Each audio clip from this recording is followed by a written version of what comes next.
BJP. സംസ്ഥാന അധ്യക്ഷൻ രാജീവ് ചന്ദ്രശേഖരന്റെ പ്രവർത്തന ശൈലിയിൽ നേതാക്കൾക്കിടയിൽ കടുത്ത ഭിന്നത.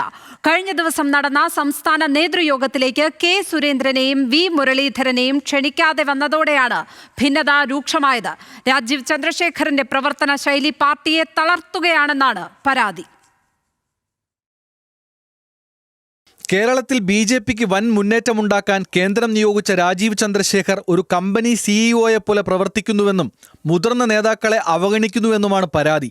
കഴിഞ്ഞ ദിവസം നടന്ന സംസ്ഥാന നേതൃയോഗത്തിലേക്ക് കെ സുരേന്ദ്രൻ, വി മുരളീധരൻ എന്നിവരെ വിളിക്കാത്തത് മനഃപൂർവ്വമാണെന്ന് സുരേന്ദ്രൻ വിഭാഗം ആരോപിക്കുന്നു. രാജീവ് ചന്ദ്രശേഖർ സംസ്ഥാന അധ്യക്ഷനായി ചുമതലയേറ്റ ശേഷം നേതാക്കളുടെ അഭിപ്രായത്തേക്കാൾ ഏജൻസി റിപ്പോർട്ടിനെ ആശ്രയിക്കുന്നു എന്നാണ് മറ്റൊരാക്ഷേപം.